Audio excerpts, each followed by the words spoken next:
Sonny. Okay, we're going to start our meeting today. Thank you so much for everybody for being here, and a special thanks in particular to the City of Los Angeles and its excellent city planner, Ken Bernstein, my right-hand man, literally today, who helped to arrange this room along with the full city planning department and city staff. What a privilege for all of us to be here in this absolutely magnificent building in this spectacular room. So kudos to the City of Los Angeles for investing in this place and continuing to make sure that it's a valuable public asset, including for our meeting today. I'm Sara Bronin, the chair of the Advisory Council on Historic Preservation. And I'm especially glad that we have so many people in the audience today, because this is truly an extraordinary meeting. One I hope marks a turning point in open and honest dialogue between two communities that are near and dear to my heart, the historic preservation community and the housing community. We're having this conversation deep in the heart of the country's affordable housing struggle in California, and its biggest city, Los Angeles, where we see the effects of that struggle visible on the streets, in the neighborhoods, and in the lives of people who live here. We are where we are because of a confluence of factors, some market-driven, some government-driven, some systemic racism, some mere ignorance. We could spend this whole meeting diagnosing how this happened, but I don't want to go back. I want to look forward. And so with that in mind, I want to discuss how one particular aspect of the housing debate, the housing issue, historic preservation, fits in. And I want to identify ways that historic preservationists can be leaders in this important discussion about housing. So I'll just say on a personal note that I am an unabashed preservationist. I love old buildings. I live in an 1865 brownstone. I have worked on our statewide historic preservation nonprofit and at our local historic preservation commission.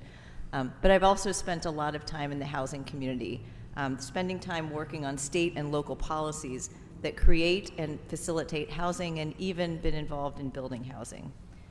With that background in mind, today I'm representing the federal government and the agency, the Advisory Council on Historic Preservation, that oversees federal historic preservation policy. Our federal agency, for those who haven't heard of it before, has 24 members, including 9 federal agencies, several officials and representatives of nonprofit organizations, and 8 individual presidential appointees, including myself and my fellow council member, Sonny Ward, a distinguished Los Angeles architect, chair of the Architecture Review Board in California, who is co-hosting today's meeting. So with that brief introduction, I will turn it over to Mr. Ward to make a few welcoming remarks as well. Thank you for that introduction.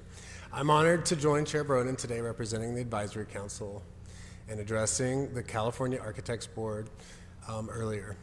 Appointed last year by Biden, I've seen firsthand the collaborative policy development process involving council members, tribal nations, and the public. I'm especially proud of the work on our housing and preservation policy statement. As an architect, I'm deeply committed to historic preservation. I also recognize our urgent housing crisis. California, which is home to 1 in 8.5 Americans, faces a stark challenge. Housing production over the last decade has hovered around 80,000 a year, when we need 180,000 a year. The intersection of historic preservation and housing innovation represents an opportunity. By repurposing historic structures for housing, we not only address the housing shortage, but also protect our heritage. This approach can revitalize communities and make them more vibrant and sustainable. Our goal today here is to listen, share, and inspire actions towards solving the housing crisis, balancing our rich history with the urgent need for housing. I'll now pass it back over to Chair Bronin to discuss our policy in more detail. Thanks. Thank you so much. And so before turning to our guests on our panel today, I do want to say a little bit more about the way the Advisory Council understands the issue of housing and preservation. And all of that is reflected in the policy statement that we adopted in December, which is available at achp.gov for anybody listening in on the live stream. Just to say that when the council adopts a policy statement, it's a pretty big deal. In 2023, we adopted 3 different policy statements, and the first one was on burial sites, human remains, and funerary objects. The second was on climate change and historic preservation. And the third one, adopted in December, was on housing and historic preservation.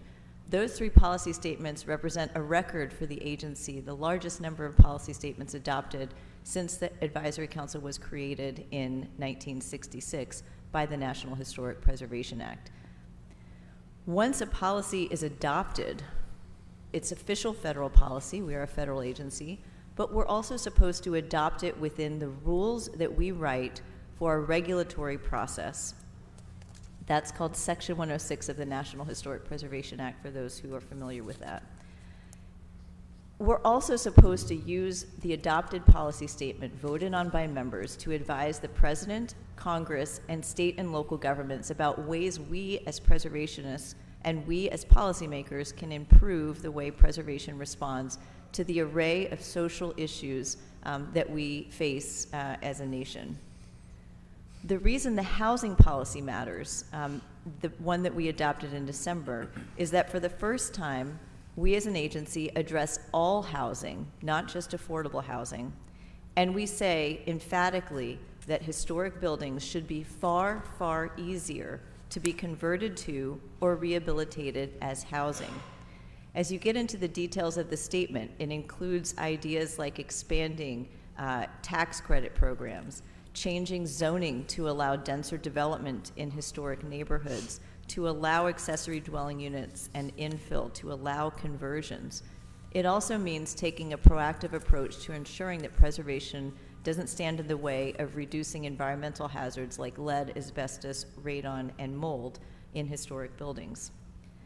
The housing policy also matters because it is going to clarify that regulatory process we oversee, the Section 106 review process, which, by the way, touches 120,000 federal agency undertakings annually.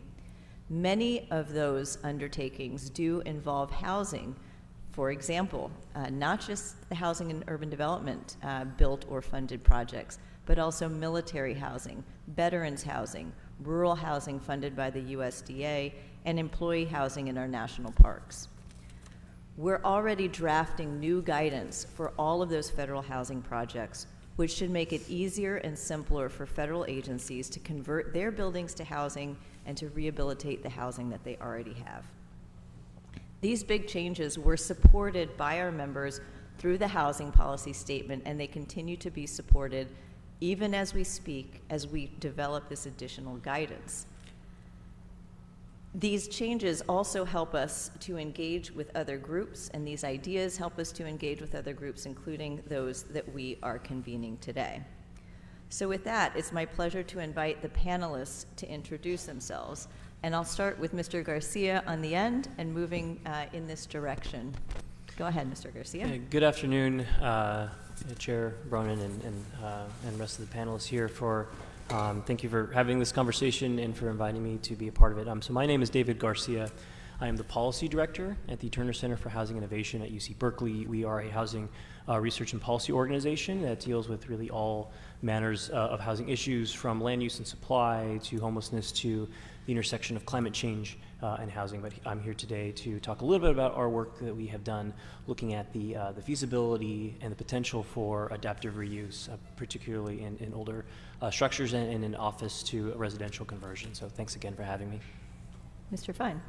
Thank you, Chair Bronin and the Advisory Council on Historic Preservation for convening this. We appreciate that.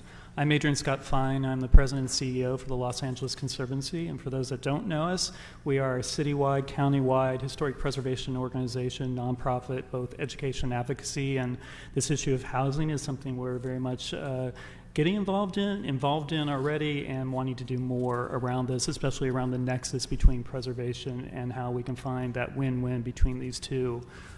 seemingly competing, but although I think we believe that they're not, or they shouldn't be, competing interest. So thank you. Thank you. And before turning to our State Historic Preservation Officer, I just wanted to mention that the LA Conservancy is a part of the National Preservation Partners Network, which is an observer to the Advisory Council on Historic Preservation, one I was very glad to appoint as of January as a representative and a participant in our work. And now our State Historic Preservation Officer, Julie Palenko. Thank you, Chair Bronin. Hi, I'm Julie Palenko. I have the pleasure of being your State Historic Preservation Officer. I've held this position for the past 9 years, and prior to that, worked for a privatized housing and lodging developer in the military context, and then before that, taking the Presidio of San Francisco from military base to urban park. So had a lot of experience hands-on rehabilitating properties for housing and lodging in those two contexts. I appreciate the opportunity, Sarah. Thank you for having us today, and to have this really important conversation about how we balance the needs of communities in the ways that we are called to be doing now, and how preservation can play an active, strong partnership role in that. So I'm really looking forward to the exciting conversation we're going to have today, and thanks for having us. Thank you. And as our senior-most historic preservation official here, we're very grateful for your time and in being here. And I should say that among our state historic preservation officers, Ms. Palenko is one, but the National Conference of State Historic Preservation Officers, representing all 59 across the country, is a full member of the Advisory Council. And so her leadership role within that organization and leadership in this context is very helpful. Turning from the state now to the local level, Mr. Bernstein.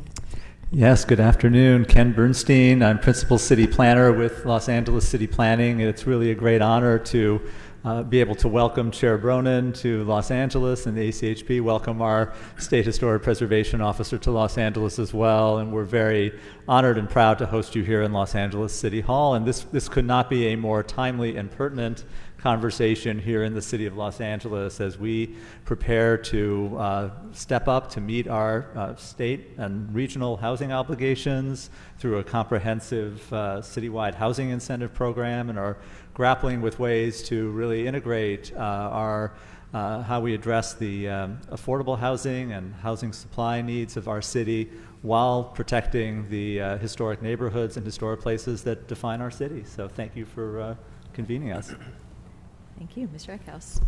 Thank you. Thank you so much, Chair Bronin, for bringing us all together here, and thank you to everyone joining us in the audience as well. My name is Aaron Eckhouse. I'm the Local and Regional Policy Program Director with California YIMBY, Yes in My Backyard. We're a statewide housing policy advocacy, research, and education organization, and we're working to end California's housing crisis, make our state a place where everyone can afford to live, work, and raise a family. Thank you very much. And Dr. Phillips. My name is Shane Phillips. I work for the UCLA Lewis Center for Regional Policy Studies. We're a research center at the UCLA Luskin School of Public Affairs focused on transportation equity and housing and land use issues. And I think a lot of our work lately in particular has been focused on housing affordability, but fair housing in particular. So by that I mainly mean making sure that we're building housing of all types, particularly in higher income neighborhoods, job-rich neighborhoods, neighborhoods with a lot of amenities, many of which have been historically very exclusionary to people of color, to lower income households, even middle income households. So that's kind of the perspective I'm taking here, and I really appreciate the invite. Thank you. Thank you. And so with that, let's just start the conversation.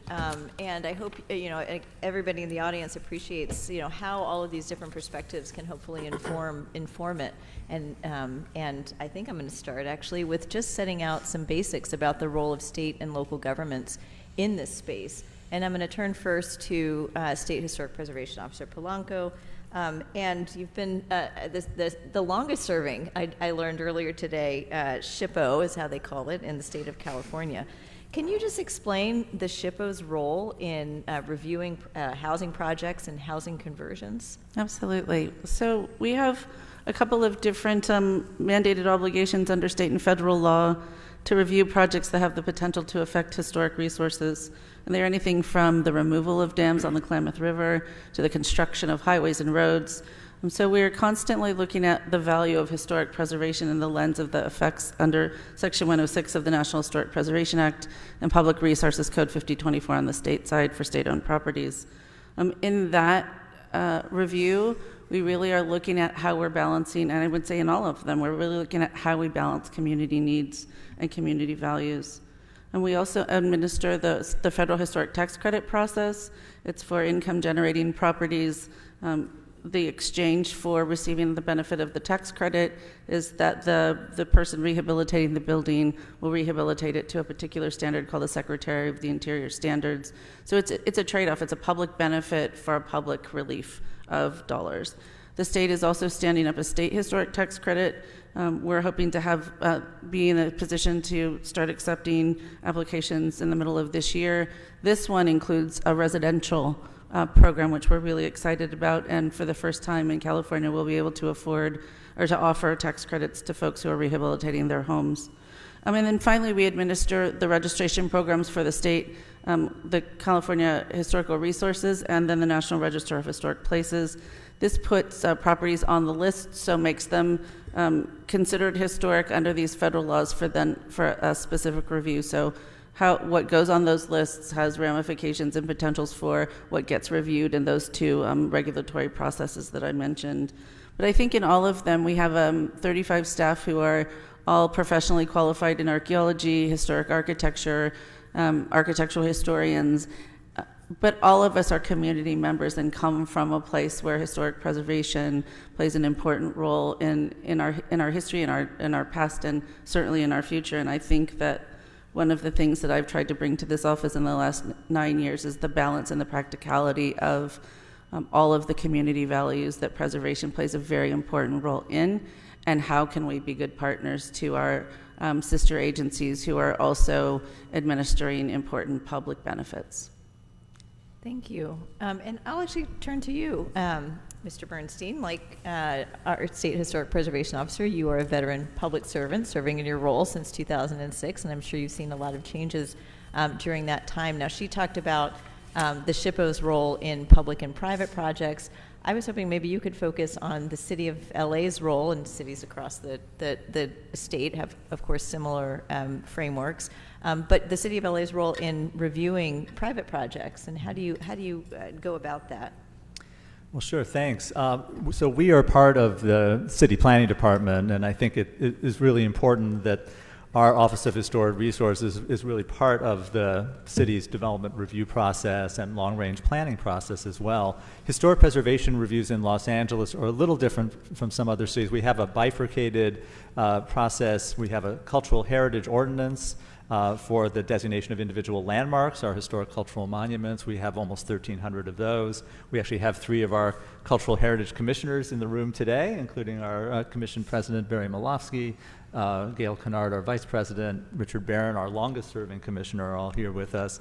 And we have a separate ordinance for our historic preservation overlay zones, the local historic districts in LA, and there are 35 of those, which are overseen in part by 21 volunteer boards that are kind of mini commissions as well. And we have a number of our HPOZ board members here in the room today with us as well. But in practice, most housing development review takes place more at a staff level. The HPOZ boards, by and large, are advisory to planning staff in making final determinations within the historic districts. The commission delegates significant authority to our staff to conduct day-to-day reviews of housing projects. And I do think we've been able to be successful in balancing historic preservation and reuse of historic buildings for housing opportunities, both in our HPOZs and in our historic cultural monuments, such as a project in one of our HPOZs, the Norwood Learning Village. There was a low-income housing tax credit project for 29 affordable housing units. Richard Barron, who's on our commission, designed an expansion of the Boyle Hotel in Boyle Heights, which rehabilitated, I think, about 30 units, added a compatible new addition, 21 additional units. We have a Paul R. Williams YMCA in South LA, where we approved a highly differentiated 5-story addition to adaptively reuse a community center in South LA as affordable housing and then add on an additional 25 housing units. Many other examples where we've been able to, through our regular review processes, accommodate housing opportunity and affordable housing. Great, thank you for that background. So we've set the stage a little bit. I've talked about the federal process. We've heard about the state and local processes as well. And that's really the regulator side, the regulatory side. So I want to turn next to some of the challenges that our housing and preservation advocates are seeing on the ground. And although I said I didn't want to look back, I do want to at least highlight a few of the issues that, again, we're seeing out in the field. And I think we all recognize in this room that housing rehabs are sometimes perceived to be complicated, either because of the cost of environmental remediation or because of maybe standards that might be imposed in the design review process, or again, maybe just the perception that it's easier to build something from scratch. I'm going to turn to Mr. Scott Fine from the LA Conservancy, and just to actually ask you a question about housing conversions. So in DC, which is where our agency is based, of course, there's a lot of talk from the White House and from our federal agency partners about the need to help promote office to residential conversions and the need to commercial conversions of all kinds. We've embraced that at the Advisory Council as well. And we know that many cities are working, including LA, are working to address that issue.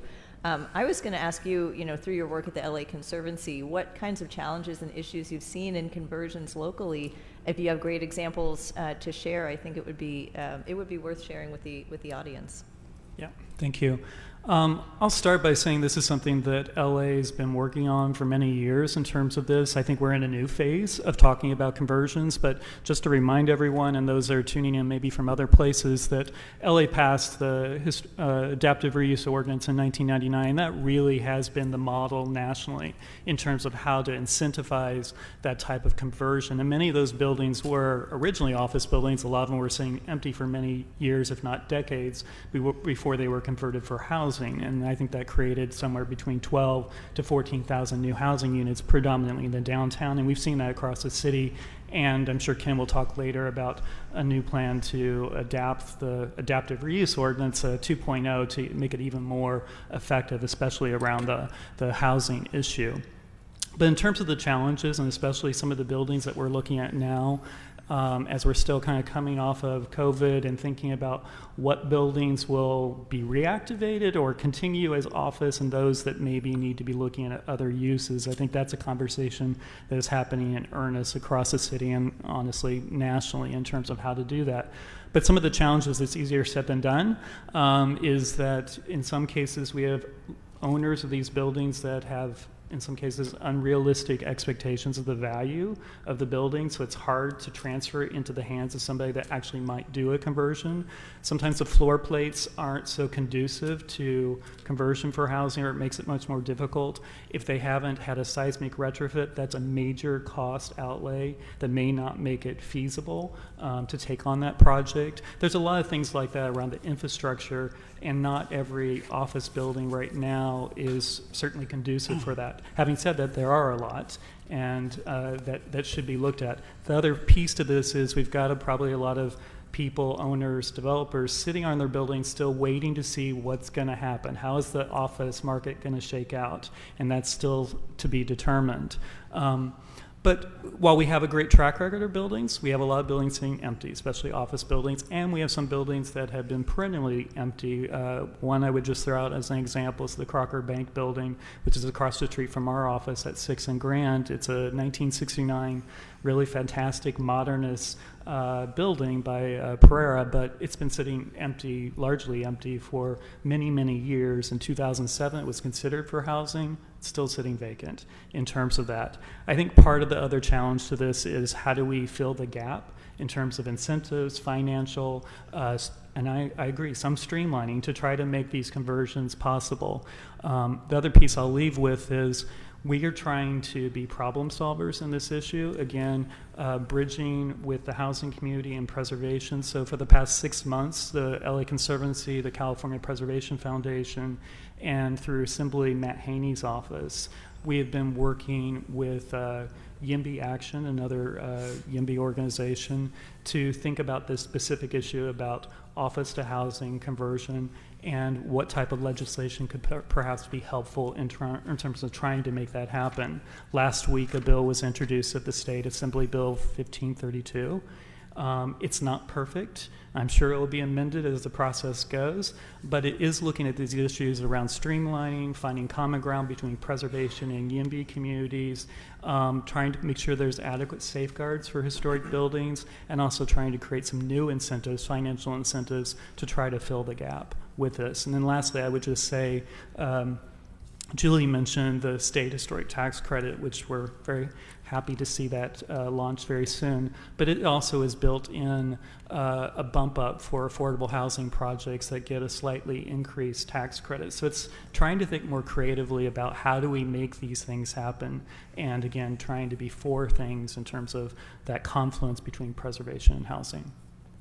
Thank you for those examples. And in light of the financial issues that you mentioned, I'm going to turn to Mr. Garcia and then want to hear from Mr. Eckhouse and ask you, in some senses, it is a numbers game.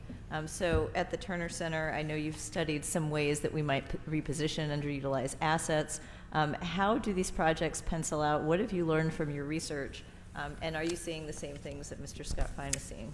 Yeah, I echo a lot of what we just heard, in that it is a challenging environment right now to build new housing in general, and then you layer the complexities of an adaptive use project on top of that, and it's very hard to see a large number of these projects moving forward. That being said, we clearly have an opportunity here to reposition a lot of these buildings and for the purpose of creating new housing supply, and at the same time preserving historic buildings. And so for me, it does come down to this incentive-based approach that a lot of other cities and states have taken outside of California. The example that I like to point to, I have a couple examples, but one is the city of Calgary in Canada, a different country for sure, but was actually suffering from high office vacancy rates because of their oil boom and bust cycles there before the pandemic.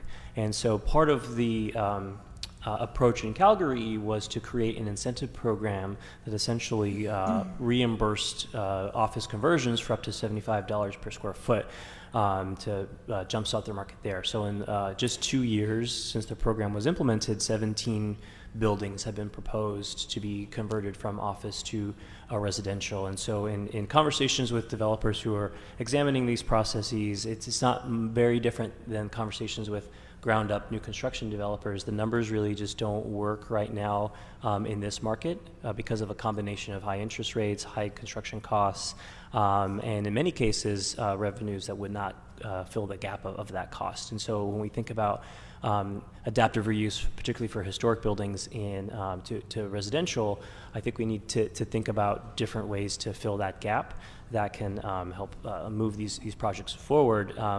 Another example has been tax abatement programs. So the state of New York has done this. The New York Times did a really interesting piece on the city of Cleveland recently that looked at how they used abatement programs and tax increment financing to create a financing structure to make these conversions work better in these places. So obviously every city, every state has a unique structure and markets, but I do think we need to kind of pull out all the tools in the toolbox if we agree that it's important that we both preserve existing buildings, repurpose them to their highest and best use, and add housing supply, which in my mind are all kind of critically important and should be complementary. And just on the filling the gap question, I don't know if you guys have isolated the historic preservation tax credit that's given at the federal level, and if you have, if you've observed anything on that point, and if not, just to say that, I'll let you answer and then I'll Sure. No, that's a great point. So the federal historic tax credit, I think, is a great potential source for gap financing for some of these projects.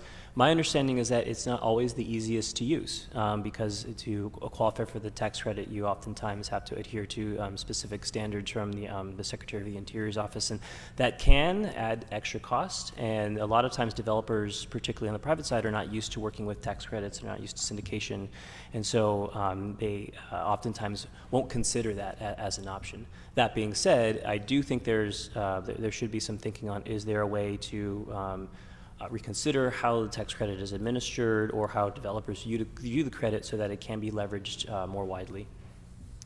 Thank you for that. And the reason I ask is because the historic tax credit, as I mentioned, is part of our housing and historic preservation policy statement. In fact, I think it's the first item on the list because of how successful it has been and could be if improved from a technical standpoint.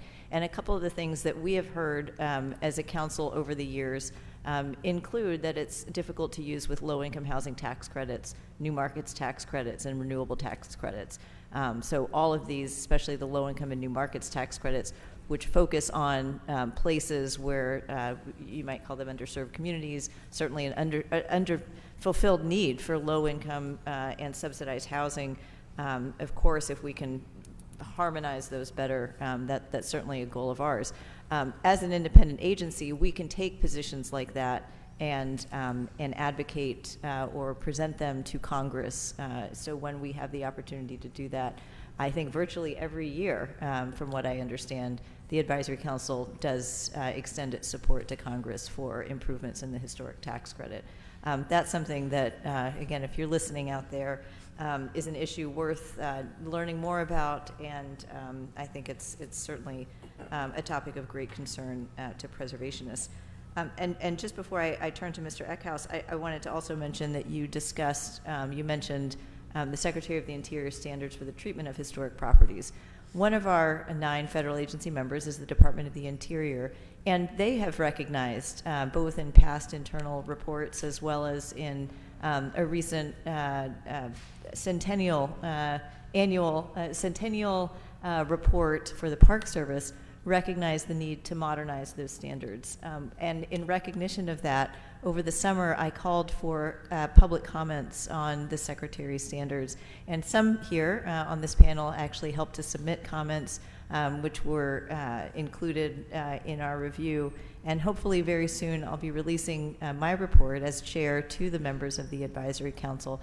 And I will say, as a preview to that, that many of the comments that we received relevant to this topic, housing, reflect exactly what Mr. Garcia has said, which is that sometimes the interpretations of the tax credit and interpretations of the standards, particularly in tax credit projects, have proven to be maybe stricter than what the rehabilitation concept requires. And working through that as a preservation community, recognizing and acknowledging that, and trying to figure out, well, what do we do next with that as we reflect on that? Is it new guidance? Is it adding to the standards? Is it really going back and stripping back to the rehabilitation standard? What maybe Congress and we originally meant when we talked about rehabilitation. So that's a work in progress, but I think you raised 2 very relevant issues that our agency is tackling right now. And so with that, I'm going to turn to Mr. Eckhouse. And you work for Yes in My Backyard Coalition, one of many around the country that are really focused on increasing housing supply and affordability. And I think one thing that we've heard from groups in that vein are, well, preservation is sometimes, including in California, used defensively. So communities. Actually, let me ask you how you see. What is the issue for defensive preservation as you see it, and do you feel it's problematic for housing production? And again, we're talking right now about some of the challenges that we might see on the ground. Yeah, so I think we see 2 major ways in which historic preservation can be used defensively to block housing. One of them centers around SB 9, the state duplex law, and its treatment of historic districts. So SB 9 does not apply in historic districts. And we've seen some efforts from different neighborhood groups to get their neighborhoods designated as a historic district as a way of avoiding the terror of duplexes arriving there. And at times they've been pretty explicit about what they are trying to do here, that the goal here is to block that type of housing opportunity. There's a case in San Mateo that's going to be moving, I think, at the next State Historic Resources Commission meeting, the Baywood neighborhood, where some of the proponents of that have been pretty explicit. It was sparked by an effort by a black homeowner there to add an extension to his house to accommodate his parents. This caused quite an uproar, and now they're saying, well, this can be a model for other neighborhoods that want to undermine SB 9. We saw this in Pasadena. The city attempted to very rapidly designate almost all of their single-family neighborhoods as landmark districts, and they got slapped down by the Attorney General for not going through the proper process there. But so this is one way in which we see. You can contrast that with how things have worked with ADUs, which are allowed in historic districts, and cities can regulate the design through objective standards. And I think we've not seen that same kind of issue. The other thing we see involves specific properties where development is proposed. And that's a whole spectrum. And it can range from, just the city requiring the developer to conduct a review for potential historic resources, which the challenge for the developer then is it's an additional cost, it's additional delay, and it's additional uncertainty. It can also deny them access to any of the categorical exemptions from CEQA, the California Environmental Quality Act. So that's further cost, uncertainty, and delay, and in particular, a greater risk of legal challenges. And then at sort of the extreme end of that, there are some preservation activists who will specifically file landmark applications on a property where a development has been proposed. There's a clique in Berkeley it's like a very small group of people that are pretty consistently doing this. There's been examples of this here in Los Angeles, Amoeba Records and Takes, the French restaurant, being some pretty prominent examples where there was an attempt to file a landmarking. That's not always successful, right? But it is, again, it's cost, delay, and uncertainty, and that can be a real challenge. Sometimes if you think about any development that was delayed from 2019 to 2020, entered an entirely different world for finance and construction and the rental market. And so who knows how many homes we lost through that type of delay. You can contrast here with SB 35, the state streamlined approval process for housing, which has a much more narrowly and clearly defined standard around historic resources. It can't be used for any project that includes the demolition of a historic resource on a state, federal, or local register. But it's a much more straightforward way to identify what those resources are. Thank you. And just for folks who might not know, you use the term ADU. Could you define that? And how is that different from a duplex? Because an ADU is often thought of as 2 units on a lot. So maybe you could give us a little bit of nuance there. Yeah, so ADU is an accessory dwelling unit. A lot of other ways they can be referred to: granny flats, casitas, in-law units. I think they're on a spectrum with duplexes, and that they are both ways of adding an additional home. The ADU, notably, it is accessory to the principal dwelling, so often there are requirements that it be smaller. There may be limitations on conveying it separately from the main dwelling. 20% of the new homes built in California each year now are ADUs, and that's largely due to a really successful legislative effort at the state level to unlock that potential. Los Angeles has been a city that has seen a tremendous amount of ADU growth in that time period. I would say we've not seen the same level of success by any stretch from state efforts to legalize duplexes, but there are things that could be complementary to each other as well. You'd have both duplexes and ADUs on the same lot. Thank you. And I think, the issues you raised, we have certainly seen in other places. As a preservationist, we want for those places that have value and are recognized in the community for their historic and cultural value to be the places that are designated and venerated. And so I think we as preservationists also have an interest in making sure that, you know, our tools are not used to do things beyond that. I did want to talk, so now we've heard a little bit about the challenges to housing conversion, housing creation, housing rehabs, and a little bit about the dynamics taking place here in California with some really great examples of specific local and state rules and how they work together. That said, we have a lot of very creative people around the table, and so now I want to move for really the rest of our time as a panel into some solutions.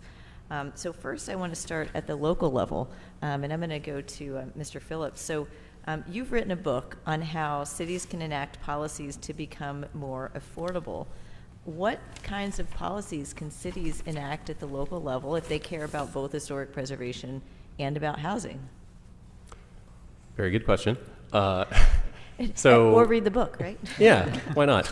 So I think the starting point for this, just to set a little bit of context here, is, you know, if you want to produce housing, there are a lot of factors that need to be considered, of course, but the short version is that building housing needs to be legal, firstly, and then as straightforward and inexpensive as possible while still meeting health and safety standards.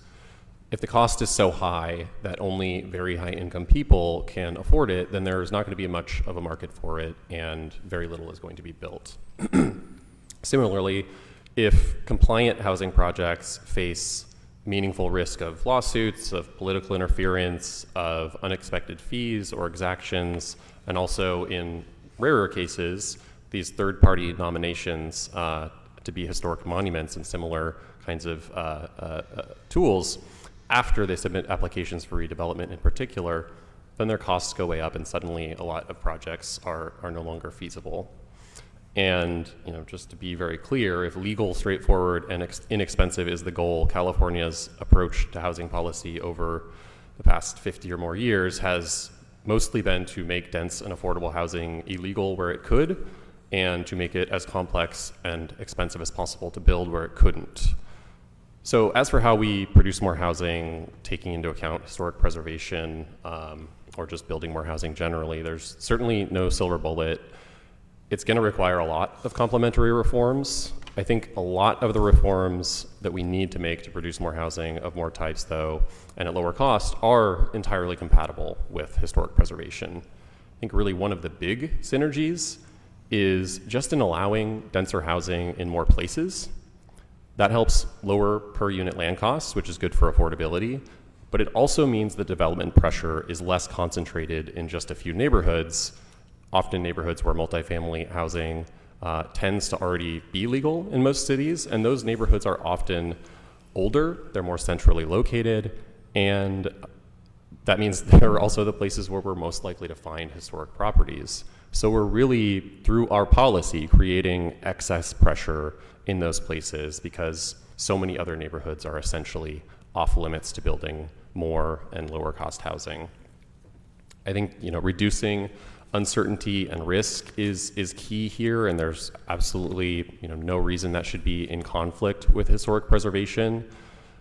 Removing a lot of discretion, moving a lot of the policy making and decision making about housing from individual projects up to a community planning level that has a lot more community engagement, a lot more buy-in, and not allowing individuals, neighbors, what have you, to essentially have veto power over projects that an entire community agreed they would support in their plans. And I also just think this is not really policy, but I think it is important to recognize that historic places in most cases are not lost or destroyed by allowing new things alongside them. That variation can be beautiful, it can be compelling, and it helps keep our living historic places from becoming dead museum pieces. So, you know, historic places were once new places too, and I think we should be thinking not just about the preservation of these places we have, which is, you know, the focus of our conversation here and extremely important, but also how we're creating places that 100 years from now people will really want to continue to preserve as well. Thank you for that. And in sticking with these comments about really the local strategies, I want to turn back to Mr. Bernstein. And, you know, we've heard a little bit about the adaptive reuse ordinance, which I agree has been a model for other cities, just again, starting here in LA. And going back to our policy statement, which identifies the role of zoning, and you know, you mentioned the overlay zones that are used through zoning to deal with historic districts. You're continuing to try to tackle these issues. So I just wanted to know if you could talk a little bit about the new adaptive reuse part of the draft citywide housing incentive program, and anything else you might want to mention about the city's efforts in this regard. Oh, thanks. Yes, so we are really trying to bring adaptive reuse into the 2020s, and of course the reasons for that have already been made clear in this discussion. You know, we have the housing crisis on the one hand, we have a commercial vacancy rate crisis. We're working very differently than we once did post-COVID. We have a 26% commercial vacancy rate in our office market in Los Angeles, and the New York Times did a piece. That's the equivalent of 30 U.S. bank towers. That's our 73-story tower across from the library. 30 of those are sitting vacant in Los Angeles, so there's this tremendous opportunity to unlock a portion of that, we hope, for new housing. And you know, the adaptive reuse ordinance was very successful. We developed more than 12,000 housing units in downtown alone, but we've never had a citywide approach to adaptive reuse in Los Angeles. It was still requiring a zoning administrator, discretionary approval, public hearings, to do adaptive reuse, even in existing buildings, in most of the city, aside from some targeted incentive areas. So the citywide adaptive reuse program is meant to take adaptive reuse citywide, roll forward the eligibility dates.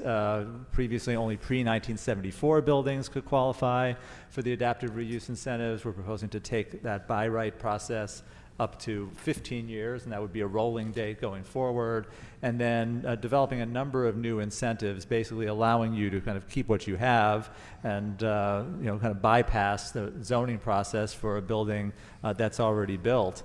And you know, I think we feel that that is really an important approach to clearing away the zoning impediments. This was very successful with the original 1999 ordinance, and feel we could do this again. So that is one of 6 components of what you mentioned, the citywide housing incentive program, which will be unveiled shortly from our department. And adaptive reuse is one of the centerpieces of, you know, kind of meeting our housing needs in the city going forward. And we're very hopeful that that is a way of again, incentivizing both new housing and creating new incentives in the process as well for affordable units, which I think you'll see in the new draft we'll be unveiling shortly. I did just, because we're talking about locals, so just very quickly build on the comments about ADUs, because I think that's important as well. And clearly the state paved the way for that by making those ADU approvals by right, not needing to go through our planning and zoning processes in the same way. We're seeing those in our historic districts. Our HPOZs have, that is in many ways almost the preponderance of the applications we're seeing in many of our historic districts today. And we have approved nearly 500 ADU applications just in the last 2 years in our 35 HPOZs, our 35 local historic districts in LA. And that's pretty astounding. I don't think we could have imagined that a decade ago, that we would see that number of accessory dwelling units in historic districts, and the sky has not fallen. Most of those have been, you know, compatible. I think, you know, you can question some of them perhaps, but by and large, you know, the historic districts, you know, remain intact and remain, you know, cohesive, you know, architectural districts.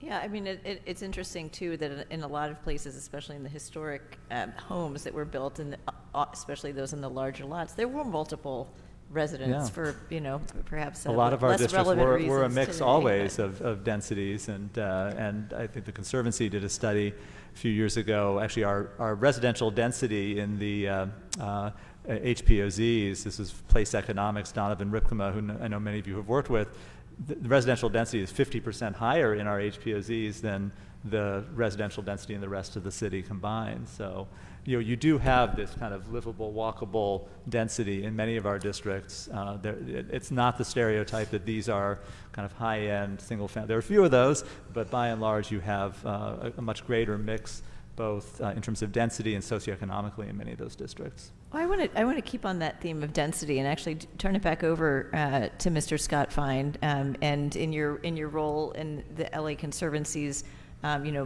strong leadership in a lot of preservation conversations. How are you viewing the density conversation? Our policy statement talks about density without demolition, and so it is that at least at the federal level, we're thinking of this additively. What does the LA Conservancy support in these areas, and kind of how are you framing it in preservation terms? It's a good question. It's a hard question. This whole conversation, I often say it's complicated, and it's not a one-size-fits-all in terms of how we're looking at this. But we generally support density, and that is, as Kim was saying, that is part of the historic precedent of many of our historic neighborhoods. They have a range of densities. He was saying in terms of the density of our historic preservation overlay zones, it's I think almost 40% of the 35 HPOZs have 5 or more units provided. So it's not like there should be a conflict. I think that's what's often we're seeing is this kind of tug of war in terms of like the housing YIMBY community and the preservation community, and I actually think we have a lot more in common than we have in conflict. But it's figuring out how we get there, and sometimes the outcome doesn't match the intent or some of the legislation and policies that are in place. It doesn't quite look like what we would hope it would look like in terms of inaction in our neighborhoods. I think the other thing that we're having in this conversation and thinking about, which we really haven't touched on yet, is much of the conversation around housing is about building and production, and it should be. But the other side of that, another piece of that, is about how do we retain what we already have, the natural occurring affordable housing. How do we incentivize the reuse, the reinvestment in those properties, because that's our highest concentration of affordable housing right now, mainly in older and historic neighborhoods. But we're seeing some of those demolished, redeveloped, and residents displaced, and that's kind of a disruption that is also a challenge. So that's part of what we're looking at in terms of this issue, and also just thinking about how do we do and find that middle ground and that balance. And we do have some examples where it's either it's ADUs or it's specific projects. I can think of like Chase Knowles in Sherman Oaks. It's a large garden apartment development. Not everyone was happy. Rarely are everyone happy. Maybe that's when you hit the balance. But it added new housing units as part of the historic garden apartment units. So it found that bridge to add more density. And I think we need more examples like that to show how we can densify already existing dense historic neighborhoods, but do it in a way that doesn't harm them. And I think that's part of the approach, and also finding the balance between building and also reinvesting. I think it's kind of a zero-sum game if we don't put some parity in terms of what we already have and making sure we don't lose ground in terms of our existing affordable housing, because we honestly can't build at scale or affordable given the cost of new construction. So we need to find those balance between those two aspects to really have a comprehensive approach to looking at affordable housing and this confluence between housing and preservation. Yeah, and so you raise a number of interesting follow-ups, and one thing that I think maybe you could speak to, or really anybody, that Mr. Phillips raised, is this question of certainty and risk, and reducing certainty and risk. And thinking about density is one aspect of things, but we haven't really dug into this question of the design standards, other than the brief discussion of the Secretary of the Interior standards. I actually don't know if LA adopted the Secretary of the Interior standards wholesale or not, but whether you did or not, cities around the country adopt either directly by reference these federal standards that I was discussing, or create their own standards. One thing that has been done by some communities and that I've heard advocated for is more design guidelines, more guidance on how new additions will be considered in historic places. Is this an idea that has legs in California? Is this an idea that you think would help to address several of these challenges? And if it is, what are the issues that policymakers at the local or even state level might have to consider in thinking about clearer design guidelines? I'll just throw it open to anybody. Yeah, I go can ahead. start if it's helpful. So yes, this is a very current, pertinent topic, how we think about this transformation how we do design review and design guidelines in California. As a result of some of the state legislation that's been referenced, there's been a real shift to requiring that local governments move away from the more kind of subjective types of design guidelines that we've typically had, and we do have in our preservation plans, like for our 35 HPOZs, where the intent was really to provide flexibility and allow multiple pathways to approval by a creative design team or an applicant. But there's a level of subjectivity or uncertainty in that process, and so the requirement from the state is that we now use objective standards that are fixed and quantifiable. By nature, that means they are more prescriptive to a degree, and there's less flexibility. That's the trade-off, perhaps, for the certainty. So I think we're all struggling with how do we create objective design standards that yield the types of preservation outcomes that we have wanted to yield through our more flexible, call them subjective design guidelines that we've had in the past.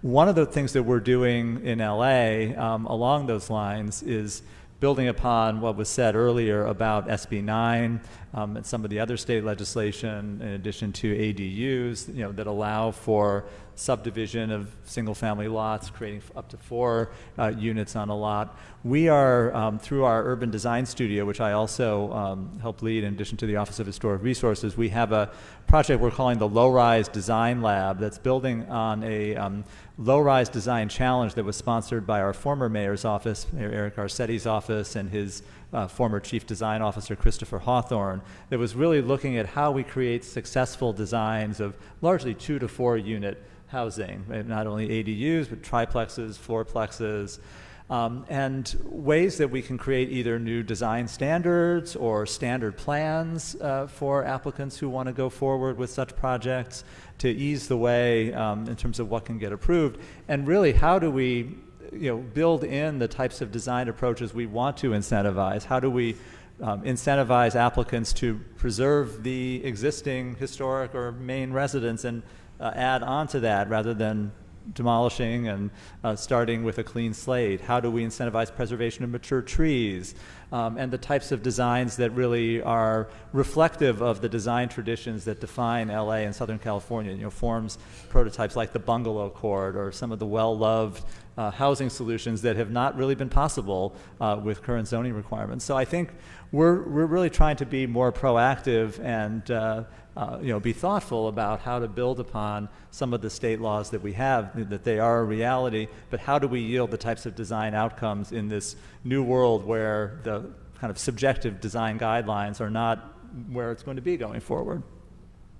Thank you. Anybody else want to add? Sure. Yeah, I'm going to jump in on this. So it's really exciting to hear about the City of LA's work in this. I am of the mindset of creating design standards is really important to continue building support for reforms in the future. I think we oftentimes struggle with the balance that you described of trying to facilitate the creation of new housing, but also trying to ensure that what is built does not cause a lot of uproar. So I think if you can create an environment where the standards are clear and objective from the start, you won't have as much of a pushback from the development community per se, because oftentimes building to those standards creates value to their project, assuming that they're good, high quality standards.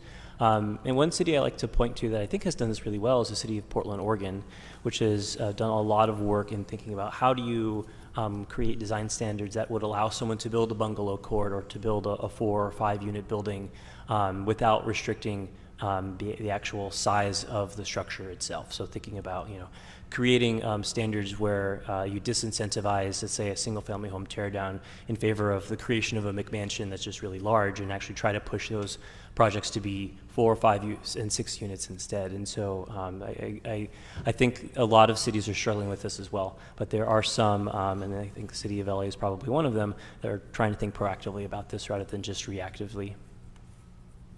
I think something that comes up in a lot of this conversation is a concern that when you have objective design standards, you're kind of losing the architectural influence, creativity, and so forth. And I think there's some truth to that. I think it is a trade-off to some extent. But I think maybe one way to think about objective design standards and how we implement them is you know, this is the path you can take if you want to be certain and you want to move quickly. And if you follow these rules, then you're going to be approved. It's going to be, you're going to be able to build soon, but still leaving the door open for people to come with creative ideas and have to go through, you know, a more complicated and time-consuming process, but leaving that door open. I think there's a compromise there, and also learning over time and adapting when someone comes in with a good idea, and you ultimately end up approving that, incorporating that into the next round of reforms and making that part of what is now within the design standards, and people can build by rights. The next person doesn't have to go through that same process. Yeah, I mean, the Portland example brings to mind just a plethora of form-based codes that have been started to be used around the country. And I was the chair of the City of Hartford's Planning and Zoning Commission for 7 years, and we are said to have the largest number of historic buildings per land mass or some figure on the National Register. We just have a huge number of historic districts. The city was founded in 1635, although none of the structures date back to that early period. But I mean, we did adopt a form-based code there, really looking at the patterns that the neighborhoods had created. And to your point about architectural creativity, it turns out that, you know, 100 years ago, people were also not so creative. They sort of built the same kind of thing, and now they have their different colors, different porch, you know, articulations, slightly different windows, but more or less the same floor plan and the same pitch roofs and the same, you know, configurations. And so, you know, I think as an architect, of course, I value my creativity, you know, or whatever. But I do think that, you know, when we want to build housing quickly, you know, when we want to deploy architects, developers, property owners to, you know, and encourage them to do that, that certainty does add value. If I can just add one small point. Sure. Just, I think at the end of the day, everything is trade-offs, and we can maximize architectural creativity, or we can maximize affordability, or we can find some balance between the two. But I think, you know, for me, certainly affordability is going to be the priority, given the trade-offs. Doesn't mean we don't consider those other things, but I think it's just recognizing that you really cannot have it all. You can't have 100% of everything. And so these conversations, the policy-making process, is about determining where those lines are drawn. Oh, but I want it all. Mr. Scott Fine. Good luck. I was just going to say, as part of this conversation, I think we are at a specific moment in time where local communities throughout California are trying to catch up to the state legislation, because it's kind of a new operating system, and that is putting some pressures on tried and true methods of planning, whether it's design review or through historic districts or overlay zones or whatever it might be, that neighborhood groups and communities have relied upon, and now they're not so, you know, in place, or there's questions about that. So I think there's a lot of uncertainty about, well, what does that mean and what's coming, and being able to catch up to the legislation, because every legislative cycle, which we were just part of a bill, is being introduced that changes things, and then, like, what does this mean, and how does that conflict, or how does it work in tandem with another piece of legislation? So that's why it's so complicated, because it's almost changing every year in terms of how we look at this. And the other piece around, you know, form-based codes and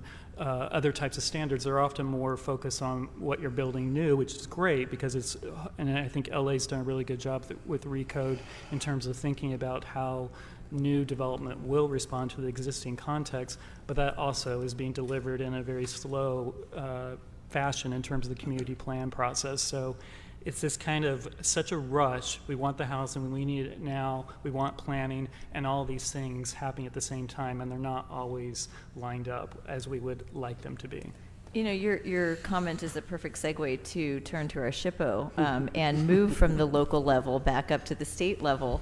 And, you know, again, you've heard the conversation, the back and forth, and I'd just love to hear, you know, again, here for us in DC, we've talked about in our policy statement the need for flexible design reviews, the need to balance these competing concerns, issues related to environmental sustainability.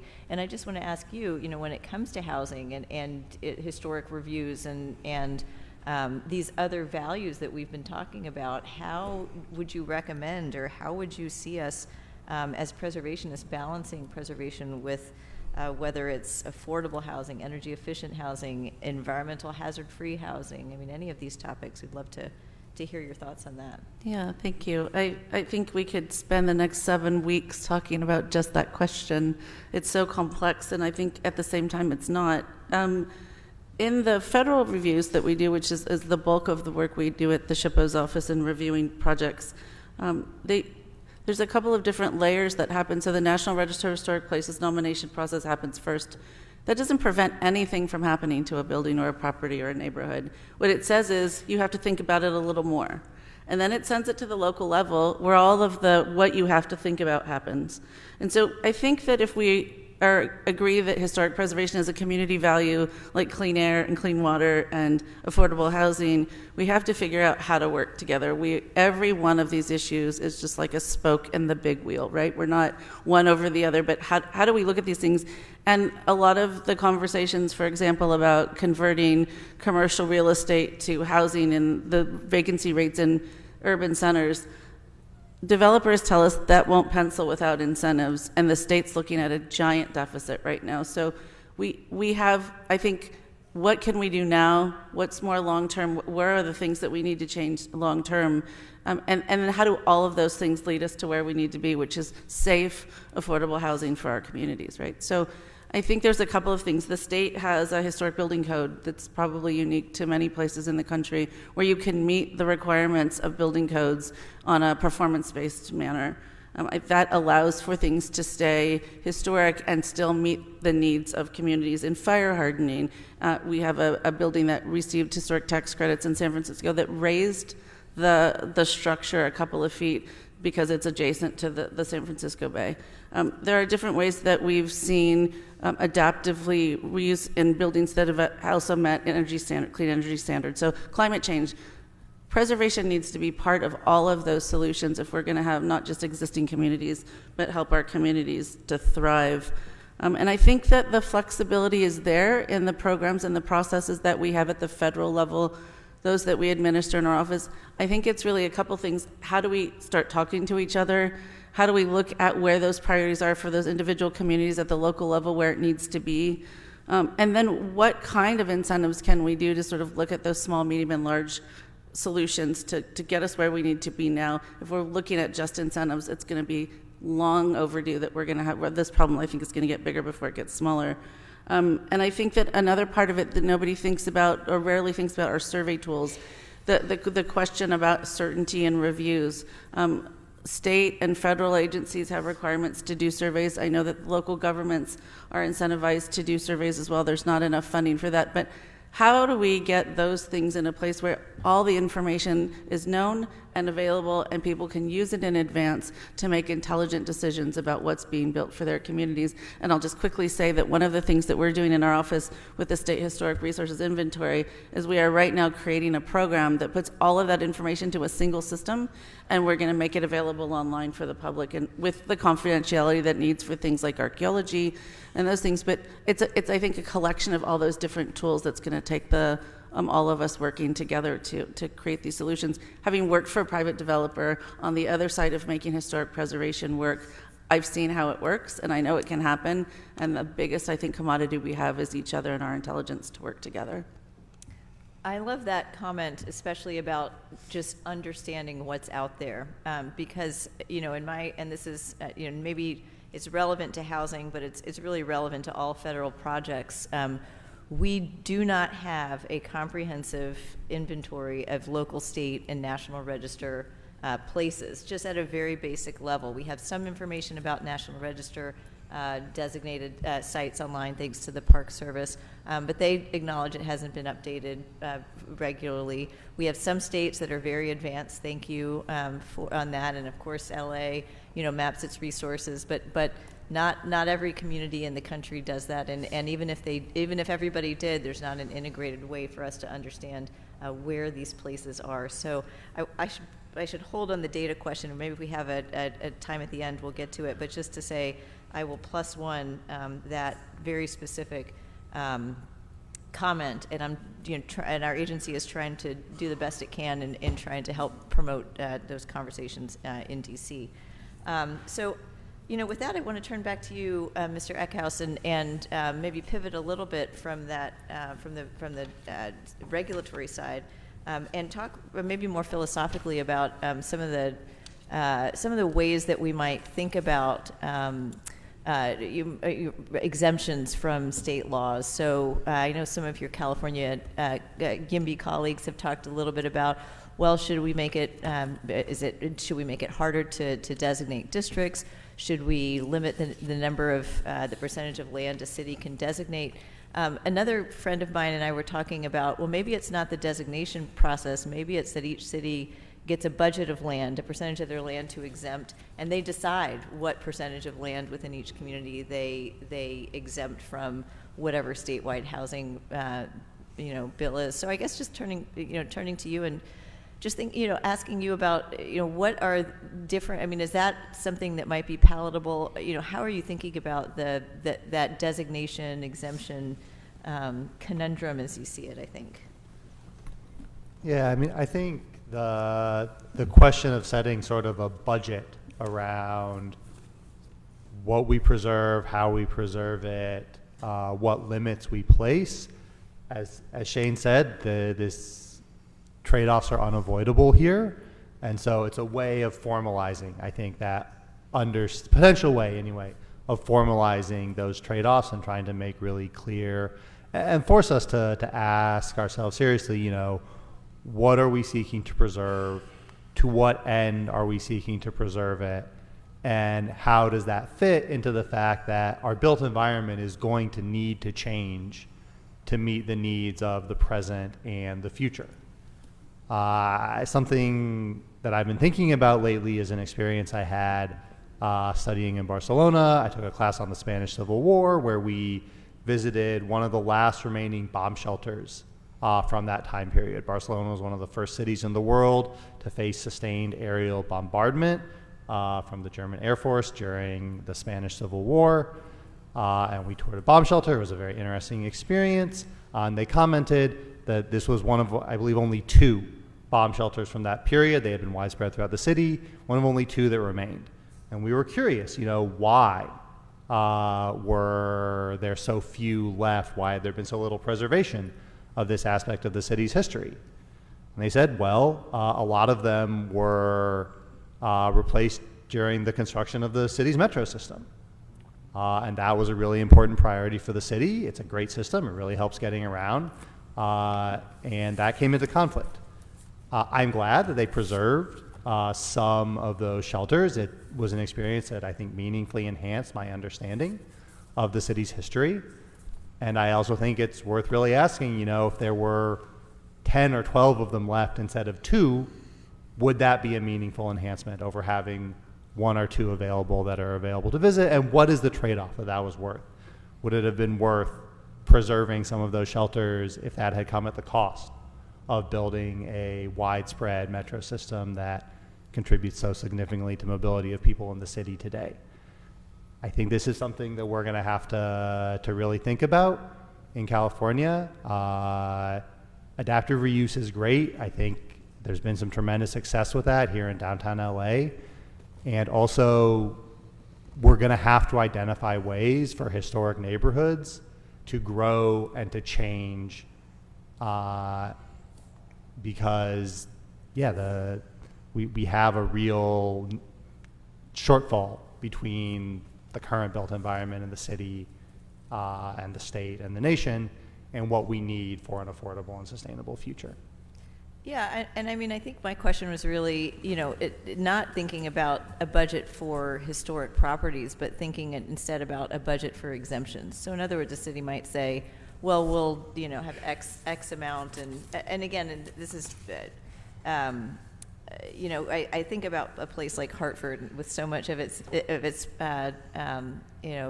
land designated historic, and there are different ways to treat that local and national registered designation at the state level. So just putting that out there as and maybe an alternative to tackling the designation process itself, which again, many of you in the room who are aware of the federal process, the National Register has its own process, the state has its own process. So, thinking about when I think about as a preservationist, interfering with the designation process, that to me feels a little bit different than thinking maybe coming at the question a different way. So I'll just maybe put that plug out there. I do want to ask Mr. Phillips though. Again, going back to the theme of affordability, what can the state do? And really, I want you to focus in on an issue that I think has a lot of ramifications on affordability, but also on historic districts, many of which were destroyed by this one arcane little rule, which is minimum parking requirements. So cities that have imposed minimum parking requirements, high minimum parking requirements in particular, have seen historic main streets, the buildings torn down to create parking, where of course parking never existed there before. And I know California as a state has eliminated parking mandates. Is it for ADUs in historic districts, some areas around transit stations? And I guess from your perspective, is that a potential solution? Should we here in California, maybe in other states, eliminate parking mandates in designated historic districts? What do you think? Yes, we should do that everywhere. The reality is that even when you don't have parking requirements, parking gets built because most people want parking. And I think, Ken, you might agree that the fact that the adaptive reuse ordinance did not require parking as a condition of approval was maybe the most important part of that policy. I think the reality is that these parking spaces cost a lot, especially in structured underground or above ground. We're talking $30,000, $50,000, $80,000 per space. These are very significant costs. More parking encourages more driving, all else equal. And, I think especially for historic districts, a lot of these places were built when people didn't have cars. Of all places, I think requiring parking in historic districts probably makes less sense than just about anywhere else. I agree. Yes. Did you want to comment as well? Oh, that was a thumbs up. Okay. Excellent. Well, that's an area that maybe most or all of the panel agree with. And I did want to pitch it over now to Mr. Garcia and ask again, in your work as a researcher, which really is actually, again, a bigger picture question of what do you need as a researcher to understand these dynamics in the housing and preservation relationship? And what could you do as a researcher if you had relevant information? Be careful. I'm going to go off on a list of a wish list that I have, but really it comes down to having more data and more information to understand the opportunities available to us when we talk about adaptive reuse and leveraging things like the historic tax credit and where it can be eligible and where it can be used. I'm really excited to hear that SHPO is doing a lot of this data work to put it together and put it out to the public. I think in preparation for this conversation, my team and I were digging through the SHPO site trying to see if we can pull some information, and so to hear that there's going to be a kind of a one-stop shop is, I think, awesome. And Chair Bronin, to your point, having a one-stop shop where we can quantify the amount of land or structures that are either within the boundaries of a historic district or the structures themselves are on the historic list would go a long ways to researchers such as the Turner Center to be able to really quantify the opportunity and potentially the challenge too. One other thing that I have seen out there that I would love to see more of is that there have been some proprietary attempts to identify which buildings are good candidates for adaptive reuse. So the engineering firm Gensler has done this for a few cities where they've looked at building floor plates and other specifications of buildings to identify where in a city are buildings really well positioned to be converted into residential. And so we all see the huge potential here with the number of offices that are vacant or underutilized, but it's not always clear which of those are actually good candidates for redevelopment. So to the extent that we're crafting policy that is trying to incentivize or catalyze adaptive reuse, it's important for us to know where that's actually going to happen. So having more of that geospatial data would be useful as well. Great. So, we talked a little bit too about an integrated map, and that's one of my big aspirations, at least to get the ball rolling at the federal level. We do have other researchers here and other people interested in these inquiries, so I'll just throw it open to the rest. of the panel before we move to our closing question. Anybody else have a data wish list that they would like to see develop? I know we don't have a lot of time. I'll just endorse what David said. I agree. I think you could really then look at these questions of what percentage of land in a city has these restrictions, how does that align with their housing considerations, do we see more or less housing opportunity in historic districts, like just having that basic knowledge of what is a historic resource and where. It's also something I think could actually be hugely valuable for the development community, right? San Diego is looking at designating properties as non-historic proactively. I think is an interesting concept because it clears up this question of, do you have to do an assessment of potential historic resources here? No, this area we're not concerned about in that way. I just wanted to put in a brief plug for those looking at data in the city of Los Angeles. Historic Places LA, historicplacesla.org is our one-stop shop, our comprehensive inventory for information on historic resources, both those that are designated and those who are identified through our citywide historic resources survey, Survey LA. So again, that's mappable, searchable, and it's meant to be that resource both for the development community and for community members to be able to look at data by theme, by geography, however you're seeking information. It's meant to be that baseline for really to guide good planning and good decisions by the private sector development community as well. This is really starting to feel like a City of LA infomercial, isn't it? I'm What do you not do well here? Yes. Just on this issue of data, not to do more infomercial, but maybe. We asked this question at the Conservancy, I guess 4 years ago now, about the impact of preservation and what it was having on neighborhoods, but also this question like how much do we have and where's there room to grow? This question of where do we add density and how much is available? And it was helpful just going through that process. It was our Preservation Positive LA study. It gave us a quantifiable metric in terms of what's designated already, what was picked up by Survey LA, what's eligible. It's like 7% of the city. So, Don Brookman has looked at other cities, and it's often around the 10% or less. So most cities have a lot of room to grow, and it gets to the point that Shane made earlier is that 7% is located in a very concentrated area, and often the area where you want to have the mass transit and all the other kinds of development. So that's where the rub happens in terms of that. But the fact that is we have a lot of space where there isn't anything historic, and we should see density and new growth and development. And then Aaron, you mentioned what San Diego is looking at. Beverly Hills does a process where it says what's not historic. You have to go through a process, but it's the same kind of concept. So it's kind of the flip of sometimes what we look at, and also having the certainty and understanding what is or isn't historic. Thank you. I'll quickly jump in and say that there's just two things. One is that we've seen, who decides and who's at the table, right? So we've seen in efforts before to put freeways in modernized cities that those that historically have not been able to afford owning properties have been the most affected. And now their history is intangible. So there's not built environment for many of our communities, especially our immigrant communities. And so I think we just have to think about not repeating those mistakes when we're trying to figure out how to solve the many problems that we have in our communities to help them thrive.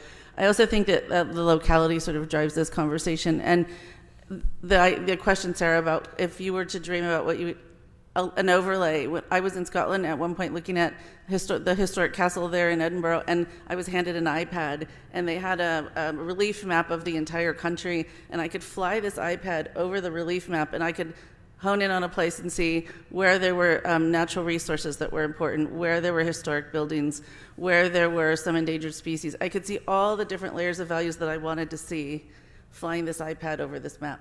So how we take all the information that state and local governments have and put it in a place that we have that level of information to make good decisions at our fingertips is my dream. Excellent. Okay, well, I want to just do a 30-second each lightning round for everybody, and I'll start with Mr. Garcia. Come around, and then I'll ask Member Ward to make just a closing comment or observation, and I'll do the same. So for our three on that side, Mr. Garcia, of the issues we've discussed, what is one policy that you think should be adopted immediately where we could, as preservationists and housing advocates, find common ground? I think it's one of the policies that you're already exploring in your capacity as chair, which is to re-examine the tools that we have in the toolbox for preservation to see if we can recalibrate them to work better for adaptive reuse projects. So things like looking at modernizing the Secretary of the Interior standards, maybe looking at how the historic tax credit is implemented. It would, I think, go a long ways towards helping figure out this financing gap for projects that are just on the margins, that just need a little bit of that extra incentive to get over the finish line. So that's two. You Sorry, snuck two in. Okay, are you going to do the same? Yes, I am. I think it's incentives to fill the gap. I will go on that. I think it's also ensuring that we have thoughtful planning that can help guide us to get to the outcomes that we really want to see. And then the other piece to this, I think, is, again, putting people first. You know, this is ultimately about people, and how do we ensure that either people in existing places right now, apartments or whatever, are protected, as well as planning so that we can have good homes for everybody in terms of this conversation around preservation and housing. Shippa Polanco. I think making sure that our solutions are sort of short-term, medium-term, long-term. I think some of them are going to take longer to solve. Some things we need to solve now. Like if we wait to solve the bigger things, we're not going to really meet the needs that we have now. So having a comprehensive look at where we are, some things, and sort of figuring out how we can make those kind of small, medium, and large outcomes so that we can get to where we need to go together. Mr. Bernstein. Well, lots of things I could mention, but maybe I'll come back to adaptive reuse and as my one possible priority, since we're working on that. And I think I would say that in finding common ground around adaptive reuse, bringing our own adaptive reuse ordinance into the 2020s, part of it is doing what we're doing and clearing away the zoning incentives, but coupling that with what many of you have referenced, the need to have meaningful financial incentives to go along with that, as other cities have done. And we also need to solve some of the building code, fire life safety challenges, structural issues here in California. We're beginning to work on that with our building department, fire officials, and others, kind of putting all those pieces together. I think it's going to take preservation community, the housing community, the development community more broadly, and partnerships within government to really bring all of that together. Mr. Eckhouse. So I think this is not something that is necessarily ready to go this moment, but very interested in more discussions around the concept of sort of an exclusion budget and how that fits with our current historic preservation process and how we might need to adapt around it. I think recognizing the concerns that Mr. Fine, Mr. Phillips raised around thinking about the significance of location in that process. But I think it's a very interesting idea that I would love to explore more with members of the preservation community. And Mr. Phillips. I think maybe the thing I'm most interested in is how we create a framework where when neighborhoods are designated historic, that is not the end of their evolution, where you can essentially build nothing except maybe an addition, an ADU, but really still allowing them to change in terms of the number and variety of families they can accommodate, allowing denser housing, but finding a way through design and other means to still make it feel like it belongs there. Thank you. And I'll turn it over to you if you had any final observations as we both listened to these perspectives today. Yeah, a couple of observations. The first is, first of all, I think for my lightning round, more of these kinds of roundtables. It's pretty cool to see different parts of our world in the same room together talking, and I think I'm amazed how much overlap of values that we all share, and I think that's really promising. So that makes me optimistic, and so I think the more that we can do that and be at the same table, I think we'll get to our goals a lot faster. And then just in closing, A couple of things. I think adaptive reuse has been really successful, and we've sort of seen since the initial phase of that in Los Angeles that it's hard to argue with the success. It's also clear right now the numbers don't pencil out, and so the 2.0 is needed, and I think that's always going to be a cycle, the ebb and flow of the economics of the reuse. But then that gets me to the sort of equitable distribution of space and land, and how important that is, and that that all of our areas, all of our lots, all of our zones really need to share in the need for housing. And I think the thing that I'm optimistic about, and I've probably worked on a lot of those ADUs, but that 500 ADUs in the HPOZ overlay zones, I think that's pretty impressive. If you sort of look at all the numbers of the housing built in the state, for such a small area, that's pretty interesting and great. I love this discussion, though, about the ADU, and it just makes me think about one of the things that gets in our way a lot is fear, and the sort of fear of change. And I think the ADU is a good sort of storyline, because if you think about parking and parking in the garages in a city where the car is loved so much, I think probably a lot of us who have garages may not park our cars in the garage, and so that first fear of like, what's the garage being used for, is sort of removed, and so it took the ADU a while to evolve, and the ADU law, and it took a couple of revisions, as many years since the sort of initial pass, but it was worth waiting for. That we've got the 500. Again, I keep coming back to that number and the local number. And so I think that's where we're at. We're at this point where on this one extreme, we're at ADUs, which have been wildly successful. And then on this other extreme, we're on, talking about adaptive reuse 2.0, which maybe the economics just don't work out right now. So we've got to I think we're starting to overlap our values, and I think it's easier down here on this ADU side. We've got a little bit more land here. Getting back to the fear part, they haven't been that scary. We've lost a little oversight in the historic zones, but for the most part, it's been a success. And so I think if we can sort of learn from that and find those places that don't affect the historic streetscapes, which was the initial intention of our HPOZ zones,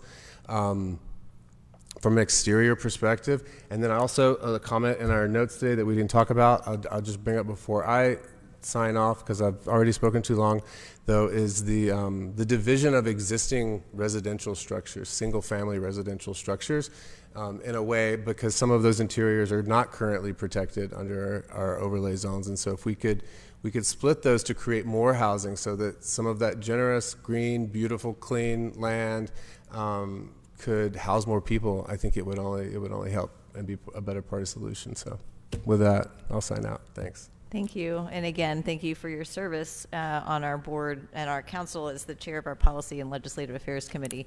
Thank you to everybody who was here today. I hope you do continue to participate in these conversations. They're really important. They're important for preservation. They're important for the housing world, and really trying to find this common ground is a huge priority of mine, and one that I know many on our council, including Member Ward, share with a lot of passion. I also wanted to thank the Advisory Council staff in DC, as well as one here today, for everything that they did to help set this up and to make this possible. And again, thank you to our panelists, and I hope you'll join me in giving them a round of applause for their time and expertise today in what I hope is one of many conversations to come. Thank you, everyone.